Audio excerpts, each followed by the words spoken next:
Women's group Red Thread believes that more Guyanese should take a page out of the book of the people of Linden and stand up for their rights. Red Thread believes that guns will not solve the many problems facing the community and are calling on the administration to talk with the people. The group and other concerned citizens picketed outside of the office of the president to vent their disgust over the prevailing situation in the mining town. What we see happening in Linden is an act of bullyism and power. We don't see that the president or the government has any concern whatsoever for Linden. It's as if Linden is not a part of Guyana, and if you're the president of Guyana, Linden's supposed to be your concern. What we see happening there is that they don't care about what's happening in Linden, and it's blatant. Well, I think part of the solution Lindeners have already found in standing up for themselves and taking control of their community. There's some outrage at the government response to the protests in Linden, where the first thing they seem to be doing is shooting at protesters. When they're not firing live bullets at protesters, they're firing tear gas at protesters, and I'm extremely upset over this.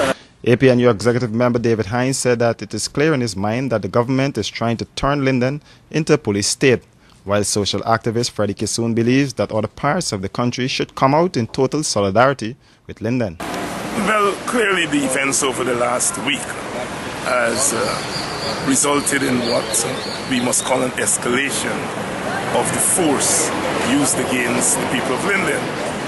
And I'm clear in my mind that we have now reached the point of a police state.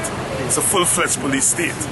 When you have a government sitting down and negotiating, and they're close to an agreement, and that government walks away from the table and instead picks up guns against people, that's the behavior of a police state.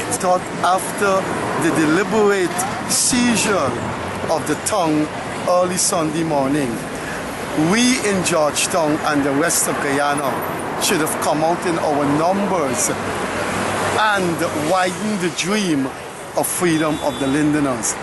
That hasn't happened, and I'm absolutely sure that they must be feeling some sense of disappointment. But if you know those people the way we have, who have been on the ground there, this isn't over. Lindeners are calling for the withdrawal of the July 1st tariff increases imposed on the community by the administration. Reporting for Capital News, Royston Drakes.